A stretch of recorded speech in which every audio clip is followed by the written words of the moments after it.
નેસી દોસ્તને મૂકીને બીજી વાર નાસ્તો કરે છે. કે મણમણ કે मैं भाग लेता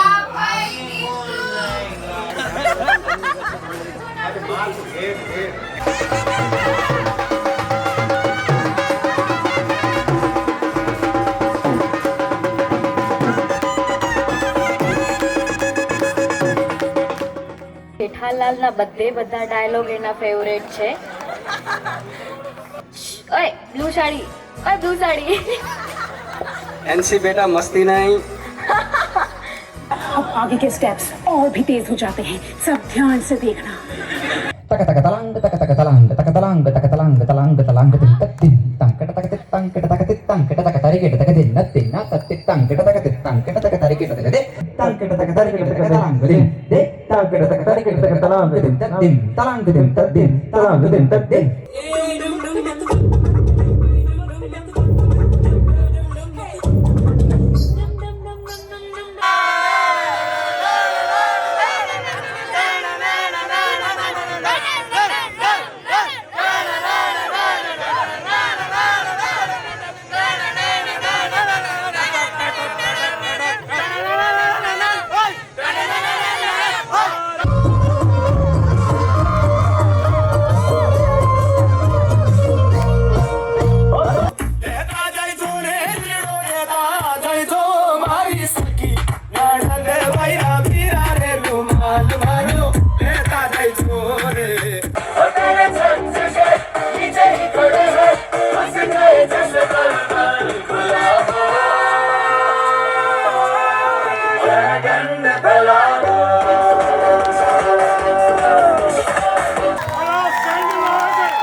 દીકરાનો પ્રસંગ લે, એકનો એક દીકરો.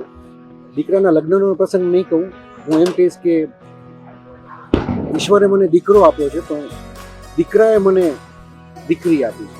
એટલે આ દક્ષ થકી જે હેન્સી સ્વરૂપે જે પરિવારમાં મહાલક્ષ્મી આવી છે, એટલે આ પ્રસંગને ખરેખર આમ તો બહુ આમ વ્યક્ત નથી શકાય, કારણ કે શબ્દોમાં આ પ્રસંગ વર્ણવી શકાય એવું નથી. કોઈ કહે મારા સપનાને મનમાં આવે મને મળવાને, હું પાથરીને આંખો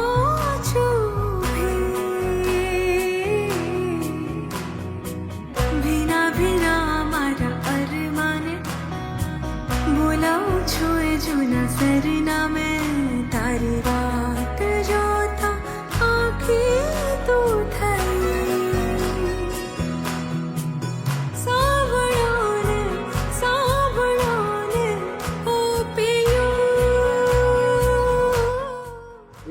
દીકરી જન્મી છે આજના દિવસે અમારા પરિવારમાં, અને એનો આનંદ, અને હંમેશા હું કહેતો આવ્યો છું કે કોઈ પણ પુરુષનો જન્મ તો સફળ થાય જેના ઘરે દીકરી હોય.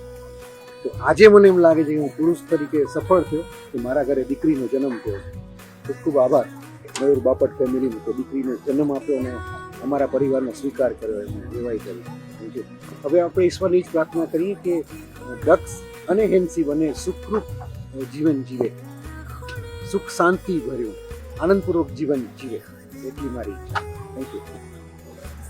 બહુ ઘણા સમયથી, એટલે કે જ્યારથી સગપણ થયા ત્યારથી એક આનંદ પણ હતો અને ચિંતા બંને સાથે હતું, પણ મને એક વિશ્વાસ હતો કે આ લગ્ન બહુ જ સરસ રીતે હું કરી શકવાની છું, મતલબ બધા અમે કરી શકવાના છીએ. અને દરેક પ્રસંગમાં મારો હેતુ માત્ર ને માત્ર એટલો હતો કે બધા જ સગા સંબંધીઓમાં હાજર રહે, અને એવા સગા સંબંધીઓ પણ ખરા દૂર દૂરના પણ કે જે લોકો બહુ ક્યારેક મળતા હોય, પણ આ લગ્ન સમયે હાજર રહે અને દક્ષને હેન્સીને આશીર્વાદ આપે. તો હવે મારા પછીની પેઢી મારા ઘરમાં આવી રહી છે, એટલે જો આટલું સરસ ઈશ્વરે કર્યું હોય તો હવે આનાથી વધારે ખૂબ સારું થવાનું છે, મને બહુ જ ખાતરી છે. અને હેન્સી દીકરી છે પણ એટલી ઇનોસન્ટ છે. મને દીકરીની ઈચ્છા હતી એ હવે આટલા વર્ષે હું પૂરી કરી શકીશ. એક નવું કુટુંબ અમારી સાથે જોડાયું છે, એટલે એ પણ એક આનંદ છે. અને બસ ભગવાન પર એટલો વિશ્વાસ છે કે જે કરશે એ બધું જ સારું કરે છે. આખા ટાઈમ જે આ વેડિંગ ટાઈમ જે હતું એ દરમિયાન જોવા જાય તો સૌથી બેસ્ટ ફિલિંગ એ હતી કે એક આપણો રિવાજ હોય ને કે લગ્ન લેખન કંકોત્રી લેખન પછી મળવાનું ના હોય, તો એ મારા માટે અને દક્ષ માટે, મારા બંને માટે એક એડવેન્ચરસ ઓલું હતું, ફેઝ હતો એક કે. અને ઓફકોર્સ હવે લગ્ન હોય ઘરમાં એટલે કામકાજ પણ એટલા બધા હોય, એટલે કામકાજમાં વ્યસ્ત હોય તો એટલી બધી ચેટ ના થઈ શકે, વાતો ના થઈ શકે, ના ફોન કોલ ઉપર, ના કે ચેટમાં, કોઈ પણ રીતે.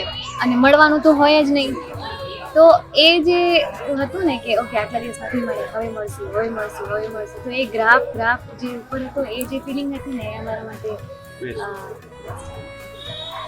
ઘણા લોકોને ખબર છે, ઘણાને કદાચ નહીં ખબર હોય, પણ અમે એક વર્કશોપમાં મળ્યા હતા અને એ વર્કશોપ થ્રુ અમારી ઓળખાણ થઈ, મિત્રતા થઈ અને મને પહેલાંથી ગમતી, પછી ધીરે ધીરે મારી એના સાથે મિત્રતા થઈ.